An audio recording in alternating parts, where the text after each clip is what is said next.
I don't know. I was going to think of some quippy thing, some silly anecdote, something to talk about.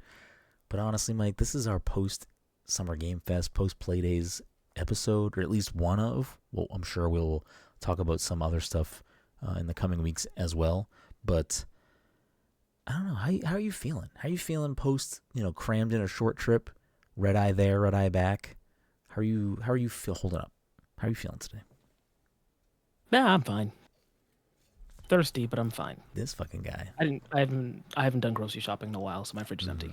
I did a very, very light grocery shop today. And when I mean very light, I mean I got like some grapefruit juice, some fruit, some chicken, a couple of veggies, and that was like about it. Which isn't like, far off from a normal grocery list, but it was just like I needed some essentials and something to cook this weekend. And also, I drink grapefruit juice. I drink a glass of grapefruit juice every morning. Every morning. Except for when we're away. So like PAX, I ain't drinking grapefruit juice every morning. Just in California, wasn't drinking grapefruit juice every morning. It like throws my whole fucking life out of whack. It's like so bizarre. And there was none in the fridge when I got home. So I didn't have any yesterday. And I didn't have any today. So today I was like, nope, I need to go to the store. This needs to be in my fridge. I need that. So I got two fucking whatever. I don't think they're gallons. I don't know what size they are. 2 canisters. 2 things of grapefruit juice. Yeah, that sounds awful to me. It's great. It's supposed to help with brain function, I believe, if you have grapefruit in the morning. It hasn't helped me, but I keep trying. Yeah. Honestly, terrible advertisement for grapefruit juice. Yeah. Sorry. Actually, I want everyone to drink grapefruit juice. I love grapefruit juice. It's so good. So you get that little pucker, that little bite. It's great. It's fantastic. Give me more. Grapes are already a fruit. Who are grapefruits trying to fool? Listen, grapes and grapefruit do not taste anything alike. Do you think they do? I know. Oh, okay. I was like, no, okay. I'm just saying we already have a fruit named grape. So who does grapefruit think they're trying to fool? Where do they get off? Listen, I'm not on the commission. I'm not on the board of naming fruits. I have no idea who came out, who did this. No clue. Maybe the name. Maybe they thought naming it grapefruit was just too on the nose. Maybe that's why they changed it. I'm already tired of this conversation. Well, are grapes one of those things that are like considered vegetables or something? Is that why? Is that why it's like grapes are vegetables and then the grapefruit is a fruit? I am unaware, but I believe I forget how it works out. But I think the way grapes grow, they should be considered a fruit. Oh, maybe I have it backwards then, because aren't tomatoes supposed to be a fruit? Tomatoes are supposed to be a fruit. Okay, maybe it's seeds then. Maybe seeds is what. No, that doesn't make any sense. I'm not a. All the grapefruit juice you're drinking, you still don't have the answer to this simple question. I have no answers to anything. We're gonna find out even more how much I know little about as we get into this episode. Welcome everyone to the Pass the Controller podcast, a show about a couple of. I don't know what this show is about. It's not about whatever I was just going to say. A show where this is a show about a couple of best friends. This is a show about how grapefruit juice does not actually help with your brain function. Correct. Yikes. People are going to listen to this episode too. Yeah. Whoops. I know, right? Please invite us back to play this next year. Cut all of this. No, I can't. We let it run. We just let it run. We give you the raw, unfiltered. This is who we are. Well, I guess more importantly, this is who I am. Well, this is who Mike is too. But Mike gets this show like he's got a head on his shoulders. Me, I'm skating by. I'm hanging on by a thread. I'm just like, yeah, I mean, anyways, we got a great show for you tonight. I think I'm your host, Brenden Groom, and joining me on this lovely Friday evening is the anime senpai himself, Mr. Michael Desir. Mike, how are you doing tonight? I might order food just to have a beverage sent to my place. Okay. It's not a bad idea. That is a possibility. That is something that you can get done. That is my answer to your question, by the way. I want to make that clear. Okay. I'm not mad about it. It's an answer. It works. It fits the prompt that I was giving you. Anyways, we have a great show for this evening. As I had mentioned at the beginning, we're going to be talking about Summer Game Fest. We just came back from LA. We played a bunch of cool stuff, got to see a bunch of great friends and a bunch of cool people that maybe shouldn't be our friends, but they are anyway, and they're stuck with us. So, I'm just kidding. Lovely people all over the place. We get to see so many friends that we don't get to see often or don't get to see in person a lot. So that's always a big bonus. Love going out to LA to hang out with all the people we love. But we did get to play a bunch of cool stuff, see a bunch of cool things, and we want to chat about some of those lovely things that we got to see. So before we get into that, a couple of quick housekeeping things. This episode, of course, sponsored by our good friends at Goodnight Fatty. If you're in the Salem, Massachusetts area or the North Shore of Massachusetts on a Friday, Saturday, Sunday evening, you want yourself something hot, something sweet, something tasty, something fresh out of the oven, you can head on down to 1 Washington Square and get yourself a delicious fatty. And if you're unaware of what a fatty is, you can check them out on social media at Goodnight Fatty and educate yourself on these tasty, tasty treats. Other quick housekeeping things. I didn't announce it on the last 2 episodes because, I don't know, that grapefruit juice is not working, I guess. But my movie club pick, the PTC Movie Club for June, is my pick, and I'm going to just lock in right now off the cuff without thinking about it anymore and keep delaying and keep forgetting to say the name of the movie. I'm going to say we're going to do something that I should have done a long time ago, and I'm going to pick Clerks. I saw a smirk. That was a lot of vamping there. Did you really not have anything locked in until you finished that sentence, or what was happening there? There was a lot of build up. You're like, all right, I'm gonna pick the movie. I should have picked this a long time ago, and it's been noodling in the back of my head. And ever since I was a little boy, I've been thinking about watching this one particular film, which, as you all know, was released in cinemas at one point. Yeah, go ahead. That was good. That was a good impression. You kind of nailed it. Actually, you did that. Your impression of me was better than actual me. So maybe you should just impersonate me for the rest of this episode. It would be a lot more pleasurable. It'd be a lot easier for some people. I'm going to lock in a movie I should have picked, a movie I should have, not even picked, a movie I should have watched a long time ago. Like, this should have been something that was just in my, movie vernacular. This is just a thing I should be quoting, and it's not. It's from a cinematic universe that I should be just more equipped to answer questions about and have knowledge to back. So we're going to go with a little movie that I like to call, because it's the name of the movie. You already said the name of the movie already before, right? Wait, I did? You already said Clerks. I was asking you, did you have the... You said Clerks already, but you took so long to say Clerks. I was asking, did you already have Clerks in your head when you started it, or did you come up with Clerks by the time you got to the end of your preamble? I thought I never said it, so that's why I kept going. No, you said it. Well, this episode is awful. I apologize. Clerks. Yes, I did pick Clerks. The problem was I was writing, for some reason, Pass the Controller Movie Club fully out, and then I wrote The Clerks for some reason, which is not the name of the title. So I was crossing out and I just, in that whole string of losing my mind, I actually lost my mind. So somehow Todd is what keeps us grounded. Without Todd here, things are just falling apart. It is weird that you're kind of not wrong there. You're also very wrong, but also kind of not wrong. It's a weird balance beam.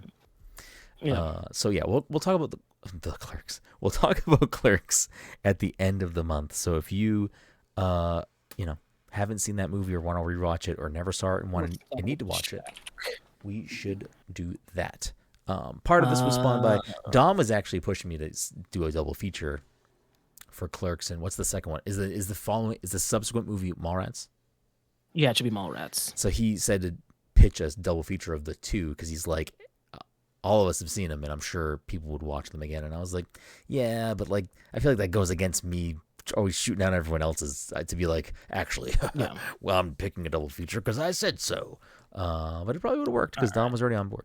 So yeah, you'd have to rent it. I own it somewhere physically, so I'm okay. I'm just letting you know. Okay, yeah, I'm it fine appears with it's a rental. I mean, it's a movie I should have seen, and to be clear, I've definitely seen clips of this movie and maybe portions of it.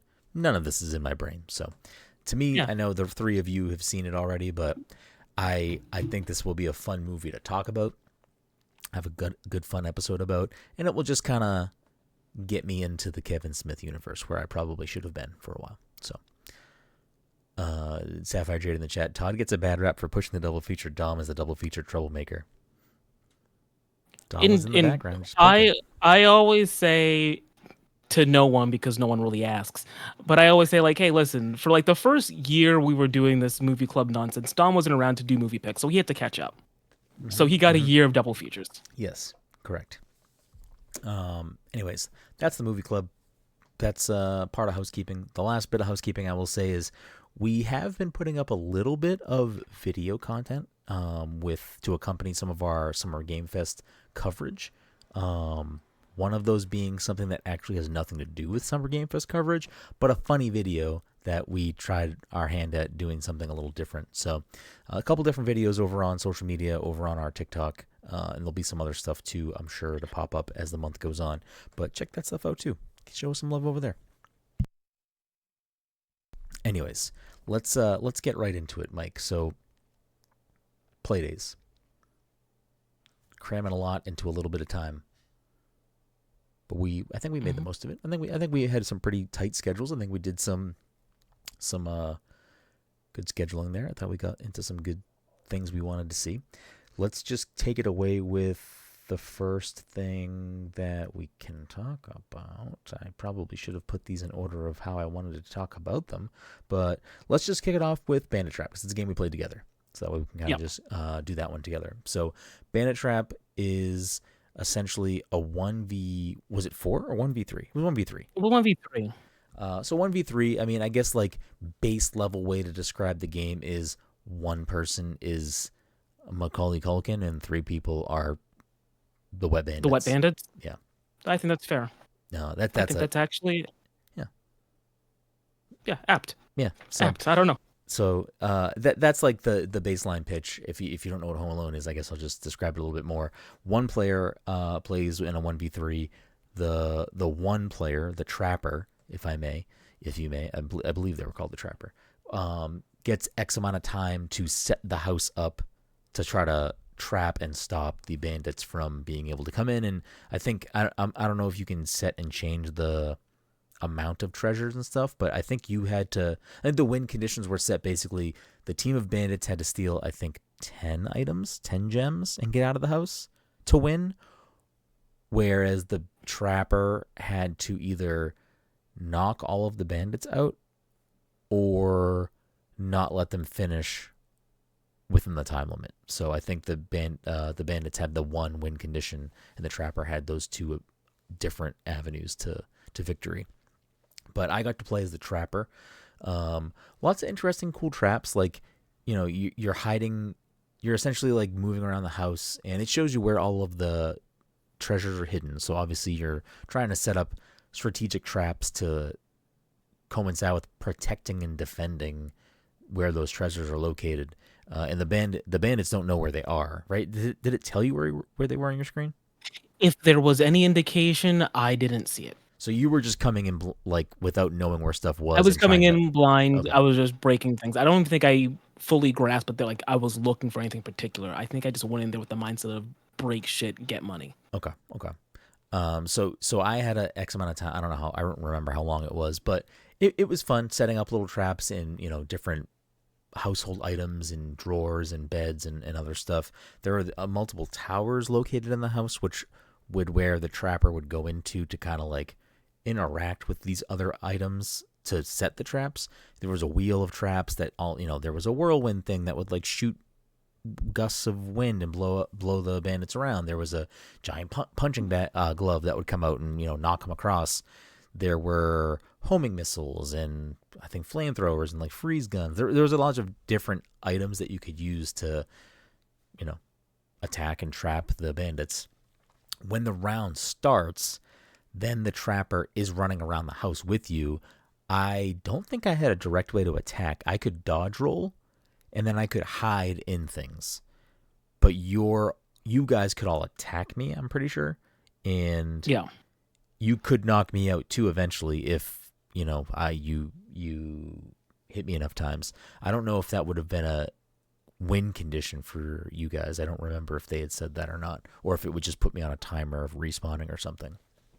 But I would be spending my time running around the house, hiding in objects to get away, but also I could get into the traps and trigger them and like control them and move them around a little bit too, so I could get in there and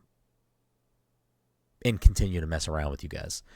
The other thing I could do too, I don't know if you realized I was doing this, I was on a timer, but I could lock doors. So I could run up and set a giant lock on the door and trap you in a room so that like the traps could keep attacking you and you couldn't get out. Oh, So I don't know how it shows up on your screen. I don't know if you see the lock or if you just know you're locked in the room and you have to break the door to get out. But I would try to, because there were little like, vents that I could sneak through to get in and out of certain rooms. So I could get in and out and lock the door, but you couldn't use those vents. I don't think so, at least. So it was another little layer of like being able to mess with the bandits and trying to keep them separated and keep them, taking damage from my traps and stuff. So I think it has a lot of potential. I think it's like, something that would be fantastic playing with friends, especially if it was like, 4 of us get in a Discord call and one person has to mute themselves and they're the trapper and the other 3 are like trying to strategize and whatever. I just think it would be a really good party game. Like I think it'd be a really good time, to be honest. Yeah, what caught my eye initially was that it reminded me a little bit of Overcooked. I mean, not even Overcooked. What was the moving one? Moving Out. Moving Out. Yeah, it reminded me of that. And the lock thing, the game was chaotic enough that if you did that to me, I didn't realize it was your doing. I would have just been confused and be like, I can't get through this door, and would have fought, a dress or whatever. But yes, the game is a fun co-op, whether couch. I don't know if they said anything about if what it was being released on, or like if you could play couch co-op or anything. I pulled up their website right now, and it looks like it's just, for now, it lists Epic Games Store and Steam, so maybe it's not a couch co-op thing at the moment, just because of that. But yeah, I think it was a fun use of the 3v1 formula. Like it was a fun way to split up teams. Like, there's a lot of, I think, asymmetrical, right? Asymmetrical is what you call the one, like 1v3s and stuff, 1v4s. I think there's a lot of games like that sort of exist in like, horror settings or other like more, I don't know, violent settings. And this was like way more chaotic and silly and, something that I think people could just jump in, jump out of without like having to worry about, I don't know, serial killers chasing you or whatever. Yeah, I guess that's been the one thing that's stopped you from playing asymmetrical anything, is that kind of, maybe a little bit. I was trying to think of it like a good non-horror asymmetrical, and the only thing I can come up with are certain mini games in Mario Party. Also a fact. I mean, yeah, I quickly look. It's like Dead by Daylight, obviously, Friday the 13th, Evolve, which I don't know if you can play anymore. Left 4 Dead, I guess. I wouldn't put it in the same boat because that's like team versus environment. That's like PvE. Yeah, it's a PvE. So I wouldn't categorize it that way. Dragon Ball: The Breakers. Dragon Ball: The Breakers. Secret Neighbor. Which also, I mean, I feel like I've never... Actually, no. Did I play it before? I think we all have at some point in our life. I think we played it. Yeah, I thought it was called Hello Neighbor. That's a little guy, right? Yeah, that guy. Why do you have that? That's a great question. I don't know. Okay. Anyways, yeah, I feel like, even in the one, what did I say? Dead by Daylight. Like Secret Neighbor or Hello Neighbor or whatever, I feel like it's like you are being chased, and maybe I don't like that feeling. Where this is like, yeah, there's maybe a little bit of chase, but it's not like the core. You know what I mean? You're honestly, it's a 1v3, but it's almost like an even playing field because the bandits have just as much agency to try and attack you as you have setting up traps. Like you are exposed. You're not completely overpowered. Yes. There was a brief period of time where you were running around where I think if I knew what I was doing or if we had a little bit more collaboration, we probably could have caught you right then and there. Well, you should have been a little bit more tied up. Or maybe less tied I'm not up. saying you're wrong. I'm not saying you're wrong. Let's swing over. So that was Bandit Trap. Good times. Looking forward to seeing how more of that game shakes out. Let's swing over to a game that you got to play, ChomaGun 2. I think it had a subtitle. Did it have a subtitle? Wait, that's a second game? ChomaGun 2 Die Hard. D-I-D-Y-E. I did not know it was a 2. Well, now you gotta get through the first one because you really liked this. You had a good time with this. Yeah, I liked it. It was a puzzle game. It looked like at first glance it looked sort of like Portal in that it's a first person POV and you've got like this little gun in your hand and you shoot. You're not shooting weapons. You're shooting, in this case, colors, and that's to solve puzzles essentially. So like, let me think of a simple example. So there will be these certain areas of the walls or floors that you can actually shoot your gun onto to make it a color, which will then activate some sort of switch or some sort of, let's say there's a switch on the floor that's connected to one of these squares on the wall. And if you step on that switch, it'll open the door. But you need something to be on the switch for you so you can walk through the door. So you shoot, let's say, the color purple onto the square on the wall, which would then attract a purple ball that's in the room. The purple ball will go on the switch, opens the door for you, you can walk through. Mm-hmm. That's a simple version of one of the puzzle mechanics, but it gets more complicated. You can mix colors. So if you needed, I said purple, but really what would happen is like the square on the wall would actually be blue and you could shoot with red. And then it might be like a red ball that's already there. So you shoot it blue, so that way it'll turn purple and then come over. Yeah, that's the gist of it. It's basically just a puzzle game using that, that knowledge in your brain of like, oh yeah, if you mix these colors together, you get this color.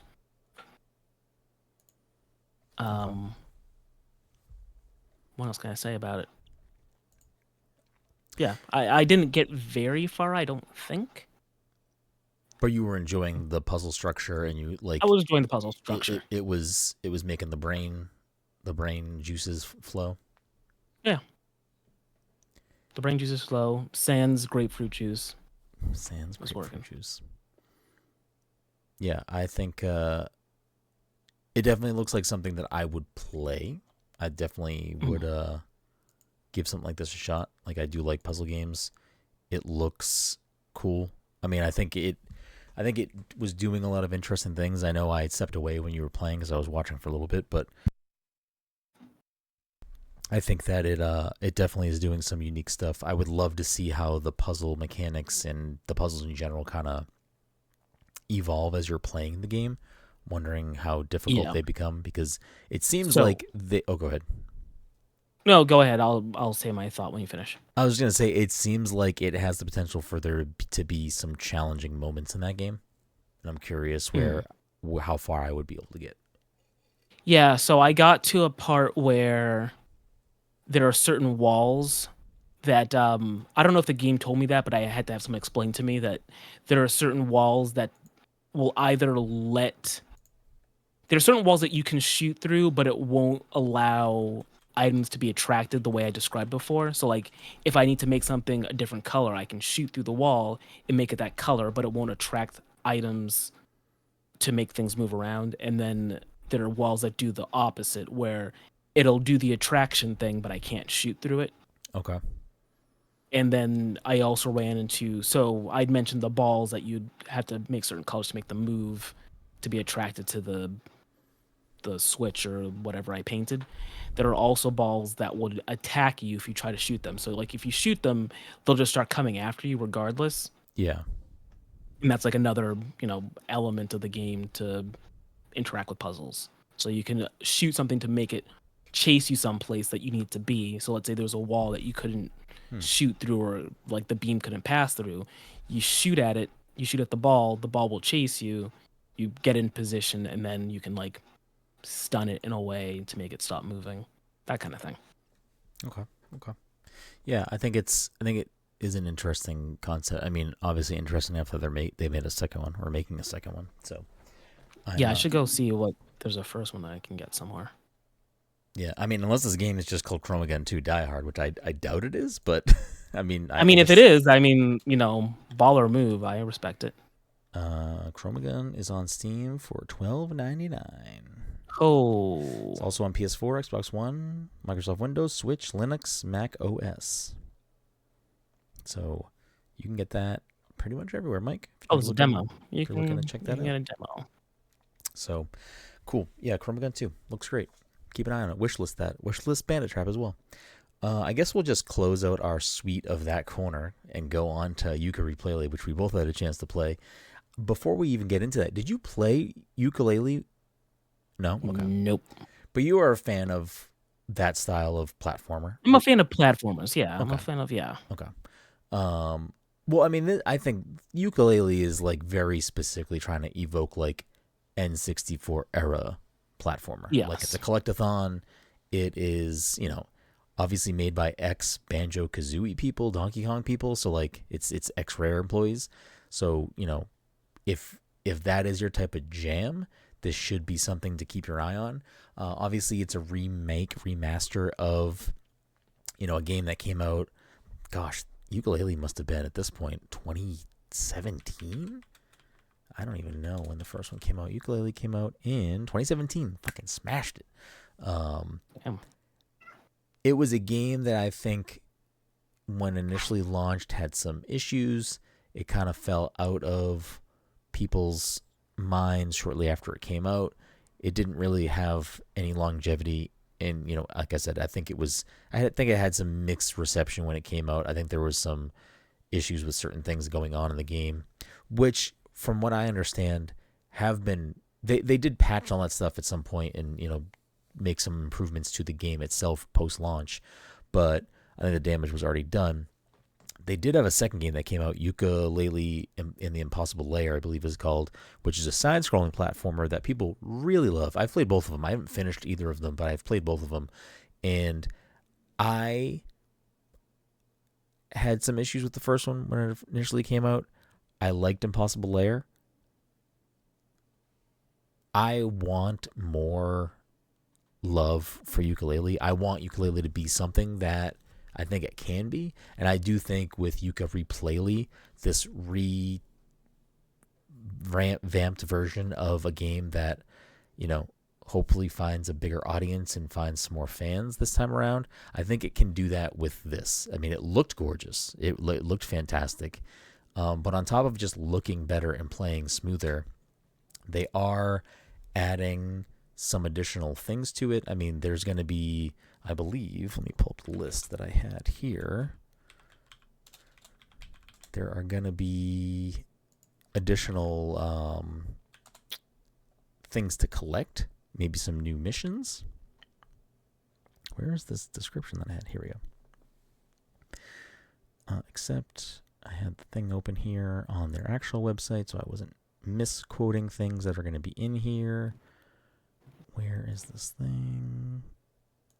This is the wrong thing. This is a great podcast, I swear. So this is according to Platonic's website. Yooka-Replaylee is the definitive remastered and enhanced version of the 3D indie platforming collectathon darling Yooka-Laylee. Blah, blah, blah. Skip. Do we mention there was a map now? So now there's a map, which will help you keep track of where you're going, or maybe some things you're collecting, or other missions you have going on. There's a new currency, which I believe is the new collectible. Tons of customization options. So I think there are going to be just, little tweaks that are going to make something that I think should have been bigger when it came out just better, and maybe have the chance to be impactful enough that people are like, damn, I should be checking out this Yooka-Laylee game. So what I had played, it was a short demo. We got to play around in the first area, the first world, And I don't know. If you like 3D platformers, you should keep this on your radar. I liked what I played. I think it is definitely something that I'm going to check out when it comes out. So if you're looking for a new 3D platformer to get into your life, I think this is the one. I don't know if you have anything to add or say about it, Mike. I mean, how did you feel about it? Because you didn't play. So this is actually good because I had played the original, and this was playing great. So I don't know how you feel as someone just coming into it. If you have anything negative or positive to say about it. Just coming into it, so I have no frame of reference. So I didn't realize that the game did not initially have a map, which is wild to me. But then again, the games of that era didn't have a map. It did not have a map. Yeah, I'm thinking about. I'm like, you know what? I played Mario 64. I didn't have a map. I was just running around hoping for the best. You're just jumping into paintings, hoping that they were going to end up in a fun place with fucking banger music. Yeah, and I'm almost always right. Bingo. Yeah, I like the game. If I don't think I have any like legitimate criticism of it. I think, given the situation, the game is not out yet, right? When's it come out? Do we have a date? I don't know. That's a good question, actually. Let's find out. Yooka-Replaylee. No, I definitely noticed like some frame rate issues, but like 2025. So it's you bring that up. I definitely noticed that at some point too. But for me, it seemed like it might have been the monitor. That's why I didn't really bring it up, because I couldn't tell, because it didn't seem like the game was messing. Like, it didn't seem like when I was moving around it was like not responsive or choppy. It just seemed like the monitor was skipping. But if it was happening to you too, then maybe that it was an issue with the thing. So, I mean, if that is prevalent when it comes out, that's not going to be great. But sometimes, I mean, there were other games that we had played this past weekend that ran into certain different issues. It's hard to like quantify if those were things that are going to persist outside of, in a lot of cases we're playing a preview build of a game, and that's not, other things can happen. I mean, I think there was an issue with, I want to say, at least 3 other games that I had gotten the chance to play this past weekend ran into either a game crash, or some character ended up somewhere they shouldn't be, or whatever. And not to say it's not valid to point those things out, but I don't even know. I guess I don't know what I'm saying at this point. But yes, that also was happening to me. So yeah, other than that, I did like it. Why was I having trouble with the boss? I don't want to call it trouble, but I was definitely dying more than I really should have. That was the teeth thing that you were? Yeah, the teeth thing. Okay. Did you end up beating the boss? No, I think at a certain point, I don't think my time ran out. I think we just had to be someplace else. Oh, yes, we did have to go somewhere else at that point. I forget where, but yes, I think we were closing we had that demo late in the day. Yeah, I don't know. I'm gonna stay tuned on this one. I like 3D platforms as well, and I would love a chance to finish and replay Yooka-Laylee if this one is good. So, looking forward to that. Moving right along, I guess we can hop into. Actually, let's take a little bit of a, not a break, but a little sidestep here, because it's something that exists that many people either already play or have played, but it is very new to us, and that is we both got the chance to go sit down with some of the developers of Magic the Gathering Arena and play against each other MTG Arena for the first time. I mean, that was my first time. I'm assuming it was your first time playing that. Yeah. Yeah. So we don't have to go too long on this one, but I do want to like kind of see how you felt about it, see where you think if there's more for you there in the Magic world. I mean, you beat me, so we'll just get that out of the way. Like, you fucking smashed me up. So we got to play the Final Fantasy expansion of MTG Arena. So Mike had a Sephiroth deck and I had a Cloud deck, and Mike fucked my shit up. Well, the guy helping me fuck the guy you're helping me up. The guy helping you up. So I phrased all that correctly. I had said to him, I was like, so because we're so green to Magic, is this right now essentially like seeing which one of you is the better Magic player? And he goes, no, you're making some decisions. I was like, yeah, I am. But like, you could also be like, don't do that. Do this instead. So, I mean, I don't know what's going on the other side of the screen. Maybe he's doing that. Maybe he's not. Was he doing it that way? Like, were you making any autonomous decision making or no? I don't think, other than, what was it? Were they land cards? Yeah. Yeah. Other than like the fact that I was holding so many land cards, he's like, yeah, just play whichever one you want, but just play a land card. I'm like, all right, cool. Other than that, no, he basically told me like, okay, this is, pick one of these two cards, or pick, you should use this card to do this thing or whatever. Okay. All right. Well, so maybe I fucked it up then, because I was definitely making a little bit more decisions than just. There was a certain point that he basically, I think after you got your cloud card in play, I think the guy helping me was basically like, oh, this is pretty good for him. Like he's probably gonna get away with this, because like we had set up my side of the board pretty well, but your cloud card fucked things up, and he was like, oh, we tried, blah blah blah blah blah, and then apparently you must have made a bad move. He's like, oh no, this is good, we can capitalize on this. So that must have been you making a choice then. No, I think what happened was, because on my side of the thing, I'm pretty sure he was like, no, we're in a good spot right now, we should be able to build cloud up and you'll be good. I think whatever card you pulled from your hand next absolutely derailed every other thing that we were setting up. He was like, he just looked at me and he goes, yeah, no, we can't get out of this, you're gonna lose. I was like, oh, okay. Great. He's probably gonna do this and this, and we're gonna lose. I'm like, oh, okay, cool, good job. I watched my life points dwindle. Yeah, he went to the Shadow Realm. It was great. Yeah, all I saw was you on the other side going, I have no pathetic cards. Good. Yeah. Yuki boy. Yeah. Again, a different card game. Yeah. So like we don't need to like get into Magic, because I mean we would be completely talking out of our ass with that. But playing Arena for the first time together, obviously having someone walk us through it, and getting to play around with the Final Fantasy cards, is Arena something you think you would mess around with more? You think you would play around with Magic at all, or? I think between Arena and like the guy helping me, yeah, it seems like Magic is not as complicated as I thought. I mean, it probably is still complicated, but like at a very basic level, it's easy to get my head around. Yeah. That I could play more of it, and if Arena's free, I could, which I believe it is. I believe it is. Yeah, I can, download that someplace, and then I forget. You can like, if you own the cards physically, you can add them to your deck in Arena. Was that what they said? I think so. I want to say that they are separate cards.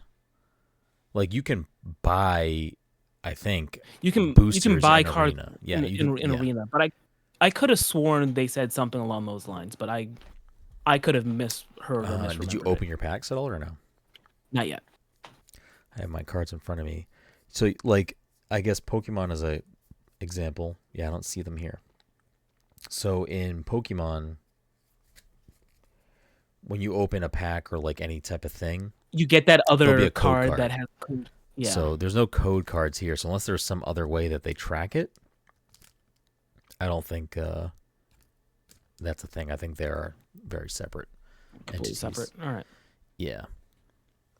It would make my life easier if I could just get, if I own a deck physically or cards physically, I can just import them. But if I can't, whatever, that's fine. Yeah, he made it, because I asked him a bunch, because I actually asked him the question, asked him a few different questions about, because we're obviously brand new to Magic, is because I kind of felt the same way. It felt like Arena, granted we did have someone over our shoulder, it felt like Arena was very explanatory.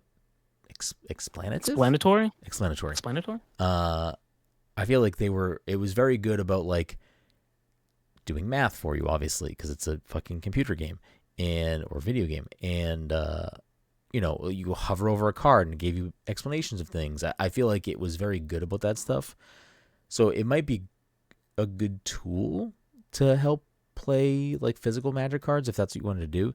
But also, it seemed like when I asked him that, he was like, "This is a good way to do it," but he's like, "I think also one of the best ways to do it is to like,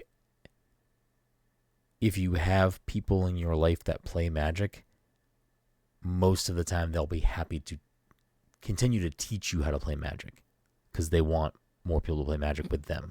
Yeah. So, and we have no shortage of that. A lot of our friends play Magic. So, and when one of the videos we posted on social media and on TikTok is a friend of the show, John Carson, and I opening these two, I don't know why I kept the plastic, but these two Final Fantasy Magic booster packs.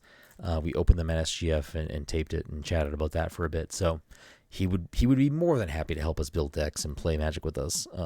So I might noodle around in Arena a little bit. Oh, because I asked him a bunch of things. Because there are different rule sets to Magic, Mike. I don't know how much you know about Magic in that way. I didn't know much, but he was explaining to me that there were other rule sets for Magic in Arena that you can play, and also the physical card game has like, there's Standard, and then there's Commander, and then there's, I don't know, other things he probably said that I forgot. But like Commander's like the 100 card decks that you use. Standard, I think, is either 45 or 50 card decks. And then I asked him too, because again, this is just me not knowing, and I'm sure there are plenty of people listening that maybe don't know much or play at all Magic at all. But I asked him, I was like, oh, so when a new set like this comes out, Final Fantasy, like, can you only play against other people using Final Fantasy cards? He goes, nope, the way that we have it set in, I think Standard is the main mode, it stays 3 years current. So in 4 years, no, the Final Fantasy cards won't be like playable. They won't be active in like the Standard rule set. But there's tons of other rule sets. So like, if you really like X expansions or certain cards, like you can play custom rule sets. But if you're looking to play Standard, maybe I'm misusing terms, but I believe it was Standard. If you're looking to play the Standard rule set, it's I think it was 3 years current. So it was interesting because they do a lot of collabs and they do a lot of expansion sets, obviously. So just a little inside stuff that maybe is extremely not interesting to anyone else, but it was to me because I don't know anything about Magic. So I could see myself messing around. Go ahead. Yeah, here's a question that I feel like I kind of already have the answer to because they already did like Lord of the Rings. Mm-hmm. But if Magic ended up acting in, for lack of a better term, a Fortnite-ish way, are there any like, collaborations to be like, oh, I'm gonna just buy packs of these, like booster packs of these, because they have this collab in Magic? You're asking me this question?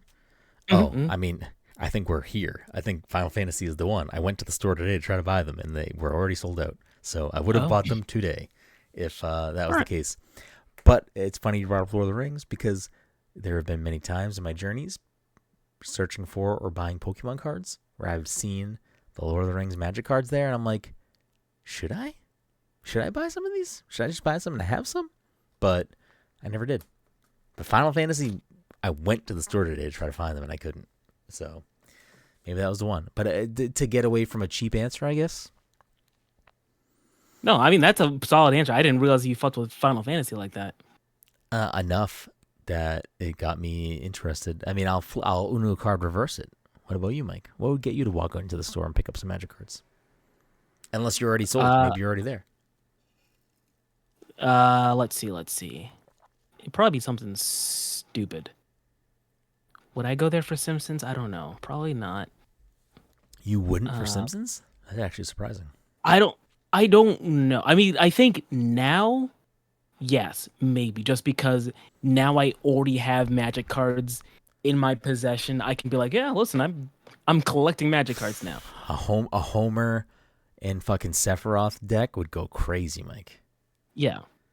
I guess actually any number of anime properties probably would be like, all right, let me go check this out. Have they really not done anime? I mean, I don't know. The thing is, like, my finger was not on the pulse. I think you're correct.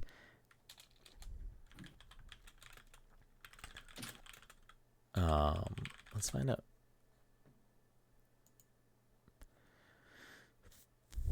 I don't think so.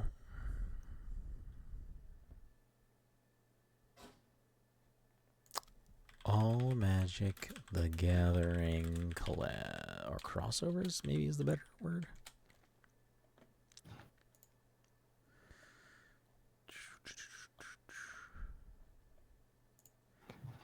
I mean, I'm now gonna quickly find out a lot of things I didn't even know existed. I don't want video games. What the fuck? What is happening? What is happening?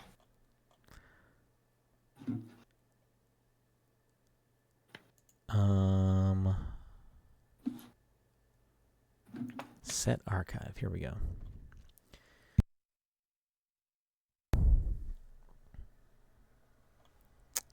Oh, this is year by year. Let's see. This is going to take up way too much time to do this live, so I'm not going to do this. Yeah. Let me just get to the last collab. Special sets. Little Lord of the Rings was 2023. 2022. We got... I don't know. I look like an idiot right now. I'm trying to find this. I've definitely seen other collabs. I mean, there probably is an easier way to find this, and I'm like doing this in a very ass-backwards way. I mean, I've seen Assassin's Creed cards, so I know that there's some Assassin's Creed cards in the mix. I think there's a Marvel set coming or already happened. There's an upcoming Marvel Spider-Man set. There's an Avatar Last Airbender set coming out. Deadpool, SpongeBob. Oh, Brenden. I knew Hatsune Miku. I know how much you love Miku. There's a Miku one? These already happened or these are coming? 2024. Get me out of here. Get me out of here. I don't want to be here. This is going to be Chucky, Ghostbusters, Monty Python. Really? Wow. Assassin's Creed, Fallout, Clue, Tomb Raider, Jurassic Park, Doctor Who. I remember Doctor Who. Oh, shit. Lord of the Rings. Is a Back to the Future set how they get you, Mike? Again, now that I've got cards, I can see myself picking up like booster packs of certain collabs just to have them. Okay. The real question is, will I play? Will you play? I don't know. You do not know. Transformers, I do kind of remember them doing Transformers, and that's kind of cool. Anyways, indeed. Yeah. So Magic the Gathering Arena.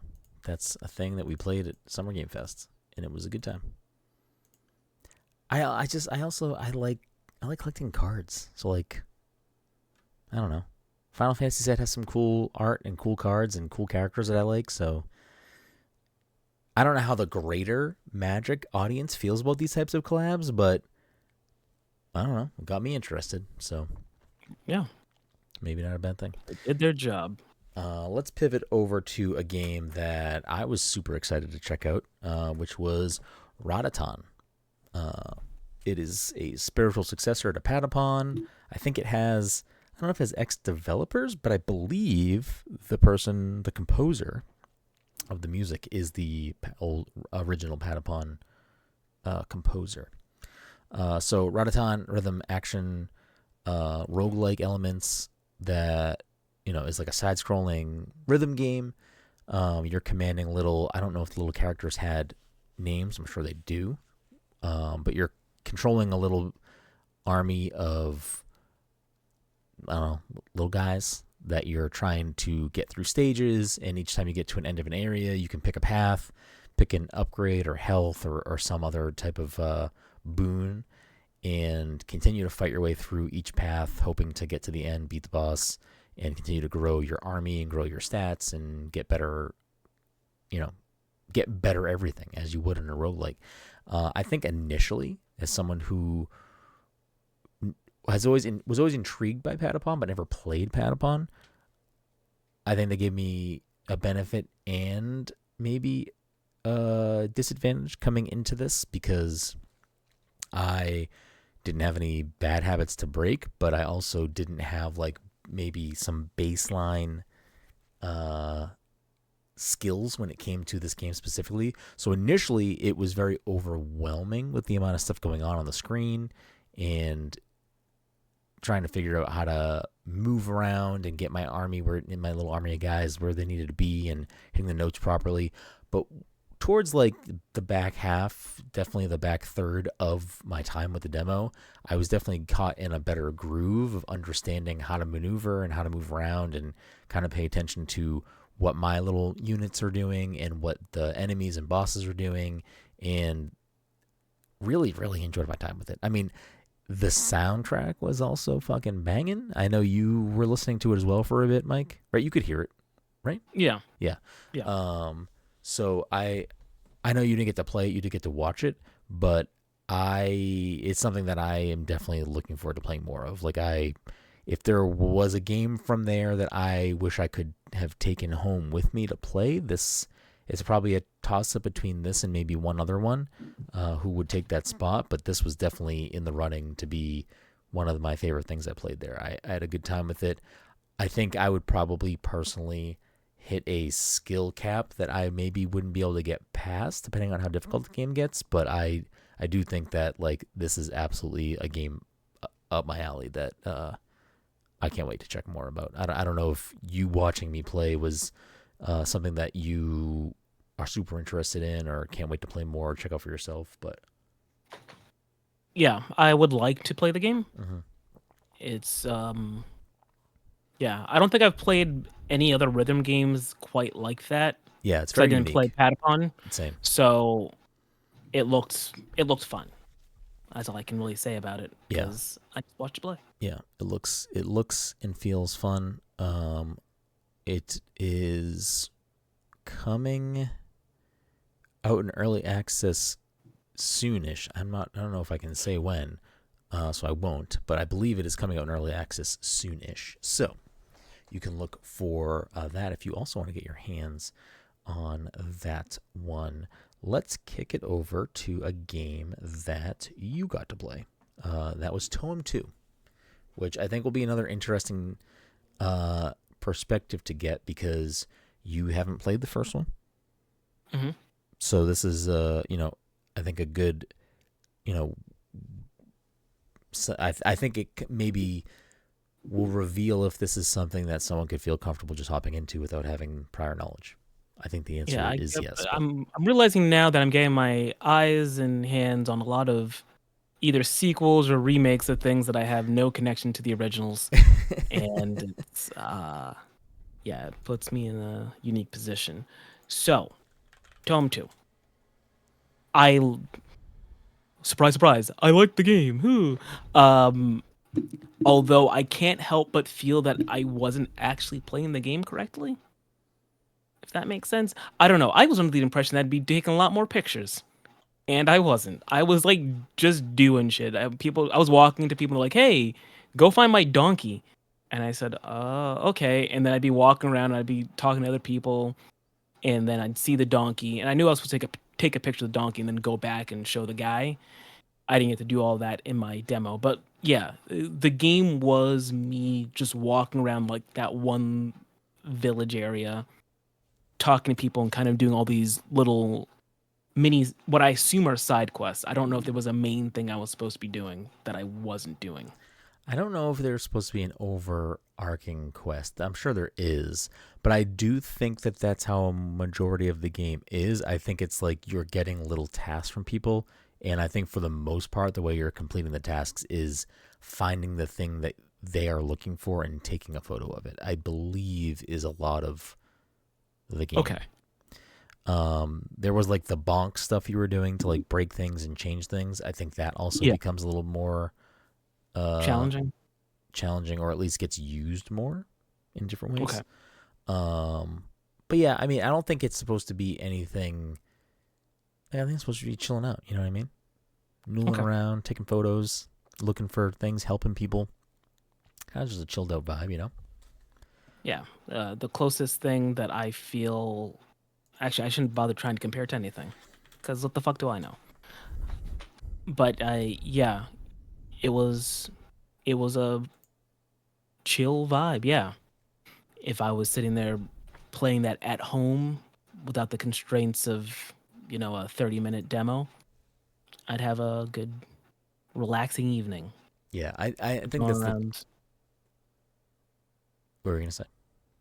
I think the end of that sentence would have just been going around solving mysteries. Yeah, I think that's kind of just what the game is asking you to do. It's just like chill out, take some photos, walk around, help people out. I think it's one of those things that sometimes games like that is probably much better just like chilling on your couch, relaxing, playing, and not alert, taking notes, and sitting with 4 people watching you. Yeah. But yeah, I mean, it looked good from what you were playing. It looked good to me. Like I had played a little bit of the first game. I never finished it, not for any negative reason. I had other stuff to play, and I never got the chance to go back to it. So maybe I'll change that in the coming weeks. But it looks like a game that is up my alley. So I will definitely be keeping an eye on Toem 2. Another one that we got to go back and forth with for a little bit was a game called Morsels, which is a top-down roguelike. You're playing as you're a little mouse, right? You're a little mouse. I believe so. Like you're a little mouse, high on cheese. Is that I didn't play the intro like you did. Is that what is going on there? You're high on cheese? Oh, I don't know, but I feel like the trailer made it seem that the mouse was like jonesing for cheese or something. I'm not sure, but cheese is definitely an aspect of this game. That much I know. I feel like that's par for the course. I feel like that's which means that you must be playing as a mouse or a rat, but I feel like a mouse is a better option. I feel like mice stereotypically are like the character, and the rats are like, rat again, oh rat again. They're the bad guys. Okay. Yeah. I get it. I'm on board with that. So this is according to the Annapurna website. You are a hungry mouse, scrounging for scraps in the sewers when you meet magical, sentient Fatberg, who teaches you to transform into a mighty little morsel. With your new powers, set off to dangerous upper worlds where you battle against the cat's oppressive forces and collect new morsels, strategically swapping as you go. From developer Furcula, Morsels is an oddball top-down creature collector roguelike with a rotating roster of playable characters you switch between at will. Packed with frenetic action and personality, players use magical cards to transform into little monsters, collect and nurture a troop of your own monster friends to battle cat dominance, and persist at all costs to survive. I mean, I'll say off the bat, it was challenging, which I think is by design. There was a difficulty slider to go up or down, but I mean, initially off the bat, like it's hard to not look at this game, at least for me, and be like floored by the visuals. I loved the design of this game's aesthetic. I like how it kind of. I feel like this is not the correct. In my brain, this is the way I'm trying to describe it, but I think the words are not the correct words to use. I'm just gonna say it anyway, knowing that I'm probably not describing it correctly. But it feels kind of like blown out, washed out TV in a way. Okay. Like it feels like some of the negative colors are like flipped. Like it's not like it feels like it's like hyper. I don't know. It's making me think of, and this is not exactly what you're going for, and it's been so long since I played it, I don't know if this is a fair comparison, but elements of Hotline Miami. If you can remember, like, yes, how some of that looked. And I think at SGF, both of us kind of also agreed that it in a weird way gave us like a visual vibe check of Animal Well, like similar type of like not neon, but has like something about it that feels evocative of those two things. I think the other thing that I keep thinking of when I look at screenshots of it is, for some reason, it just makes me think of like, I don't even know what this is called, but like when a TV has like those lines going through it, not static, but like, you know what I mean? TVs probably don't even do this anymore. Like the weird tracking thing that they used to do. Yes. Like a VCR. Yes. Yeah. It feels kind of like that. I don't know how else to describe it, but that's like what it makes me feel. And it feels intentional. Like this is an intentional art design choice. I don't think it's a negative in any way. And it feels like it has like a film grain over it. like a sorry, feels like it has some sort of film grain over it. Like it gives it a little bit of texture, and I think it just adds to everything going on. Like it just feels like you're playing. Like it kind of feels like you're playing an old game that's difficult in a way, and I think the visuals lend to that too. But, Yep. You know, it's top down roguelike shooting around. It's not twin stick shooter. You're using the 4 buttons as your cardinal directions to aim in that way. Um, there was a meter, right? You couldn't just endlessly shoot. You had to let it like recharge. Like you had to let it fill back up. I think there was like You may be right. I don't remember. yeah, I think there was a meter. You couldn't just hold the shoot buttons. You had to be able to like pulse it and let it charge up. There was also like a dodge roll button, but one of the other things about it that I thought was, you know, unique for this type of game that not a lot of games do is it had a lot of interactable environmental pieces that would also hurt you. Like they were meant to aid you, but also if you're playing sloppily, they would hurt you. Or they would, you know, you hit something and it bounces into an enemy, but it would bounce back and hurt you if you're not paying attention. Or a thing you could knock around that would swing around with spikes on it, it would hurt the enemies. But if you're, you know, not moving around and not and accounting for that, you're going to get hit by it. So I think it had a lot of variety in the few runs that we both played. I think there was a lot of interesting enemy design and boss design that was fun. There were special hidden rooms you could find that you'd be playing. Like there was one time that I got into a room that I was like playing, I don't know, like moving up and down in rows, and it was a very wildly different art style. You were like, oh yeah. And the things were coming at you. I was gonna call it Frogger, but you weren't trying to cross the street. You were just in the middle. But it felt like that. Like it felt like Atari. Like it flipped like very very heavy pixels. And yeah, I don't know. It's fun. It seems like there's a lot of interesting things going on there. I definitely want to check out more of this when it comes out. So I'm looking forward to giving this a shot when it comes out at some point. So high on my list. I enjoyed my time at Morsels. Is it something you think you'd play? I don't know if you normally play those types of games. I don't normally. The last time I really played a roguelike like that was when I tried playing Binding of Isaac. And I honestly only stopped playing it because I think I only owned it in 2 places. My Vita, which got barely any play, and on Steam. And at the time, my computer just... I don't know. My laptop was garbage at the time, and it like couldn't handle it. Do I still own this game on Steam? I can just download it again as we play it, to be honest. Oh, I have it installed already. Shit. Yeah. Right. I'll go back to that at some point. So, yeah, I would like to play it again because I feel like I didn't get the chance to really give it a solid go. I was doing so poorly. I was like, oh boy, I need more time.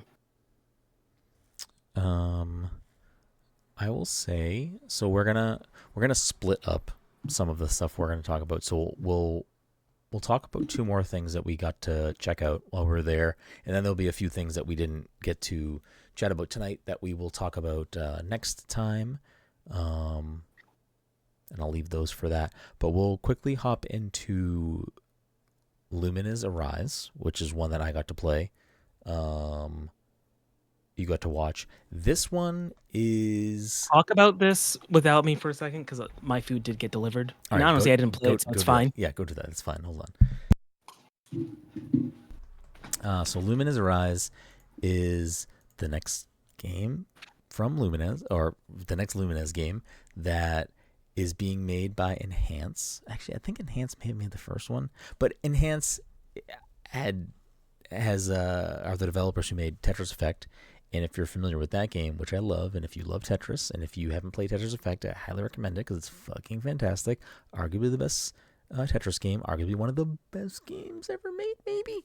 But it definitely gives you a lot of similar feelings that Tetris Effect had. Obviously, you're playing Lumines and not Tetris, so a very different puzzle game. But as far as the visuals and the vibe and just the feeling of playing the game, a lot of that is like mirrored of Tetris Effect. And if you're unfamiliar with Lumines, Lumines is a rhythm puzzle game that functions where you have a grid where blocks are falling down. You're trying to clump them into squares of 4 or bigger to erase them. But as you're doing that, the music is playing, in that beat of the music, every, I don't know, X amount of bars, or however it's, the rhythm is broken up, a bar will slowly come across the grid, and anything that is clumped properly will disappear while the line is moving across the thing. So you're only trying to make these clears happen in thoughtful ways, and in large ways, and in comboing ways, but you also need to do it cognizant of you're not in control of you're not directly in control of when the lines clear out, because you're beholden to the beat and when the line goes across the thing. So you're playing this all in a very calculated way, at least you're trying to. And that's sort of Lumines in a nutshell, and I love it. But what I think is added to this that makes it so damn good is everything that made Tetris Effect good. It's just, you have this amazing soundtrack, you have these visuals to go along with it, and the visuals kind of just like break the mold of the game. So if you played Lumines before, or if you see videos of this, as you're playing Lumines, the style of the game will the style of the aesthetic will change as you're playing. The music will change. So you'll be playing and it will be just squares in a beat, and then as you get further and progress, I don't know, maybe I'll just say, in my demo, chameleons started coming on the screen, and like they're dancing to the beat, moving in the beat, and like they're in the way but not in the way, but it's just, everything's just kind of like erupting with the music, and it all just kind of coalesces. And while those things are changing, it's not just squares anymore. Like the icons are switching from squares to being like, I don't know, yarn balls or other types of things. Like there was one flip that it changed to like machine cogs and some other metal thing. It's like everything about it changes together to kind of fit each song and fit each moment, and it all just always works so damn well. And I really do love Lumines, and this game was such a blast to play, and it made me feel like the way I felt playing Tetris Effect for the first time, and I don't think there's a better compliment or comparison you can give a game. So I don't know, like they potentially have another Tetris Effect on their hands, and I cannot wait to play Lumines Arise. Like it was just simply fantastic. Yeah, I'm trying to remember if they said what else is new to this game, because it's like I literally don't even think I need to say anything other than I played this game and it is like Tetris Effect, but it's Lumines. If you like Lumines and you like Tetris Effect, you just won the lottery, because you got you got a gorgeous rhythm puzzle game to play. I do think that they added new things, and I'm trying to find them. Oh, there was like go ahead.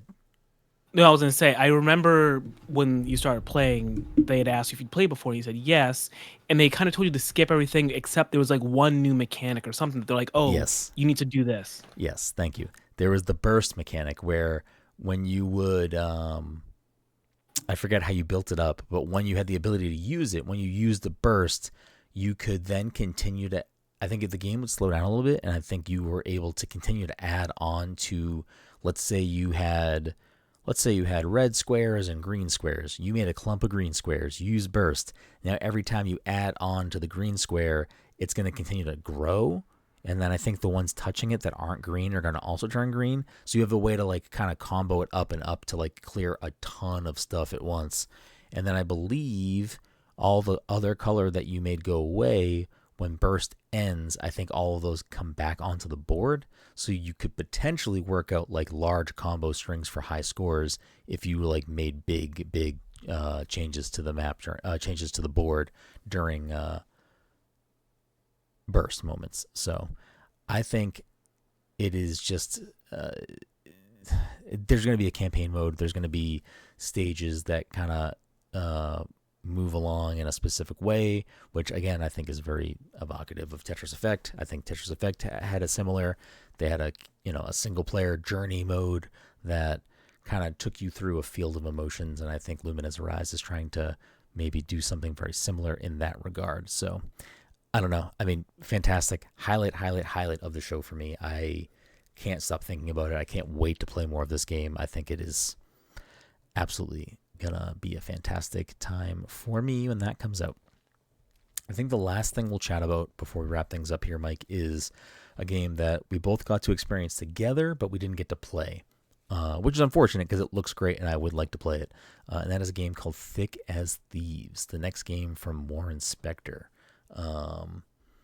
This game, for those who aren't familiar, is essentially a 1v1v1 thief game where you all get dropped into this little world and you're all trying to steal the same thing. And each time you play, each time you load into a match, it's slightly different. There are context clues. I don't remember if it said off the bat what you needed to steal, or if that was also something you had to learn through, like, I think it's to learn, like you would, let's say you land on the map and then you have to go to a phone booth to get the call that says like, hey, the clue about what you're stealing or how to get there is in such and such location. You need to go there, then steal another thing to find out more information about what you're actually there to get. Something along those lines. Yeah, and this game is still early. I think there are things that will probably change from what we saw and what we maybe talk about today and when it actually comes out. But I think for the most part, the core of what we had seen is probably going to remain true. It definitely, I don't know if you would consider it an immersive sim, but it definitely is borrowing from that type of gameplay where, everything you're doing has some intentionality to it. And obviously with other real players interacting with the world, there are elements of them being able to intentionally interact with things that would augment your experience. And those systems, I think, kind of dictate how players would interact with the environment and the world and the mission they're on. So, each of the different thieves that you could choose from have different abilities that would obviously change how you're playing the game. I think one of them had the ability to use a grappling hook so they could get around quickly. I forget what their negatives were, but their positive, one of their positives was being able to move quickly and being able to use a grappling hook to get to places quickly. I think one of the other ones could disguise themselves as any of the NPCs if they use their ability with enough time to copy them. And that allowed them to sort of try to stay undetected in plain sight. Obviously, though, they're trying to interact and control like they're an NPC in the game. So you'd be looking for patterns that may reveal them to be an actual person. But it's not just 1v1 because there's also the E element in there, which is there are civilians that would spot you, and as well as guards that would try to. I don't actually. Do you die in the game? I don't even could if a guard caught you, would they could you get knocked out of the match by the guard? I don't remember what they said. I don't think that ever came up. Yeah, I don't think it did either. Probably a question we should ask. Let me see if I can pull up there. See if I can pull this up quick to see if there is any answer to that, so we don't sound like big old silly gooses.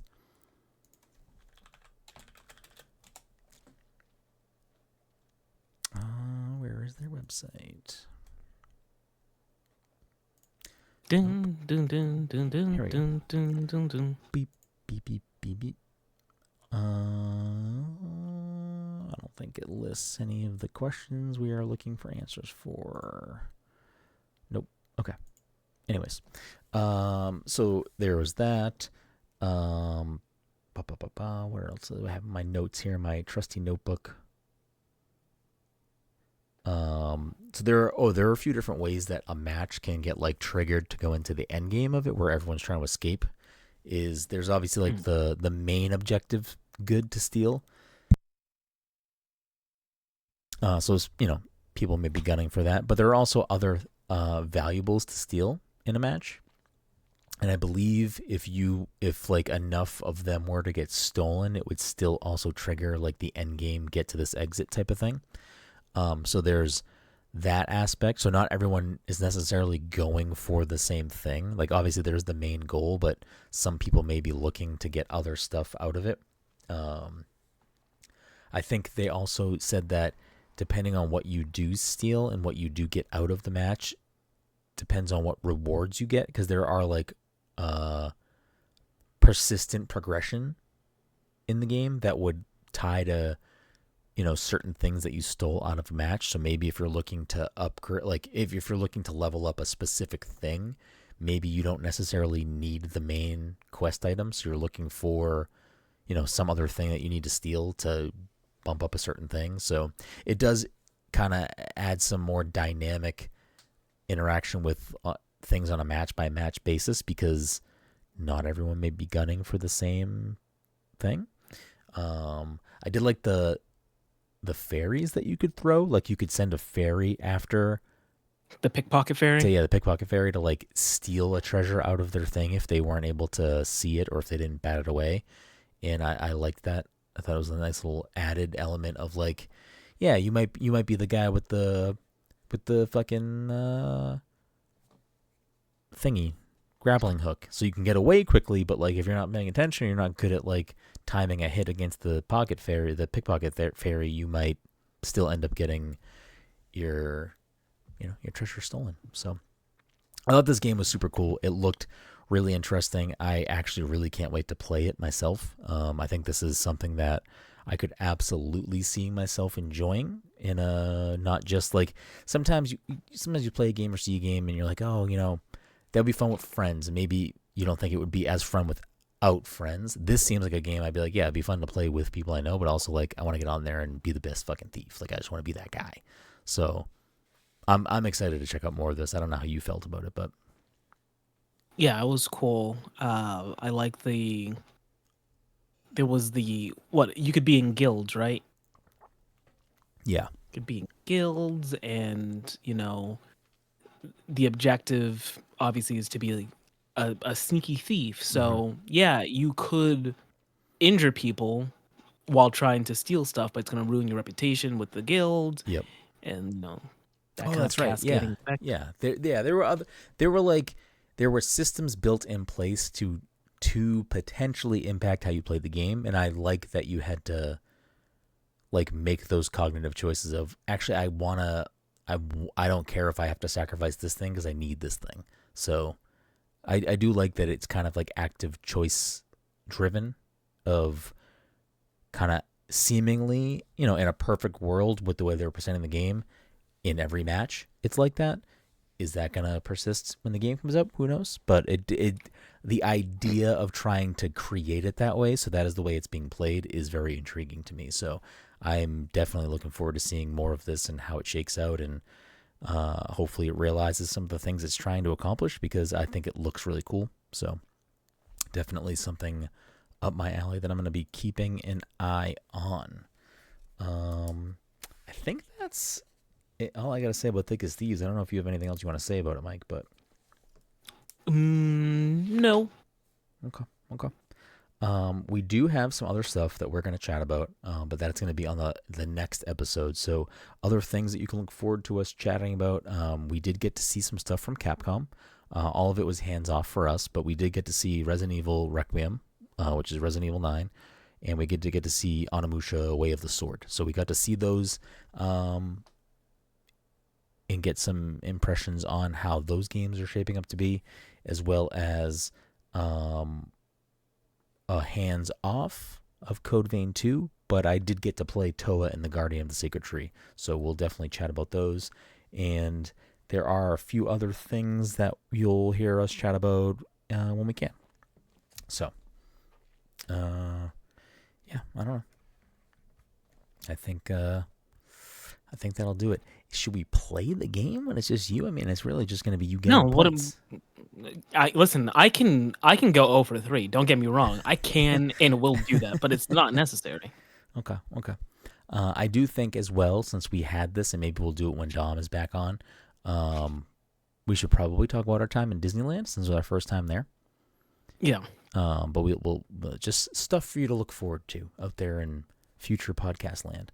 But we appreciate you. Tons of ways to support us. Leave us a 5-star review, Apple Podcasts, Spotify, or wherever you listen to the show. Leave us a quick 5-star review. We record the show live every week at twitch.tv/passcontroller. If you can't catch the show live, no sweat. You can go to YouTube and type in Pass the Controller Podcast. We'll pop up over there. You want to support us in different ways or other ways or all ways. You want to see all the stuff we do, whether it's podcasts, written content, video content, drink recipes, whatever it may be that we make or do. You can find everything we do and more at passthecontroller.io, which is our website. So make sure to head on over there and check out the stuff we have going on and coming up. I think that'll do it, though. So thank you so much for listening to this week's episode 475. We will see you next time.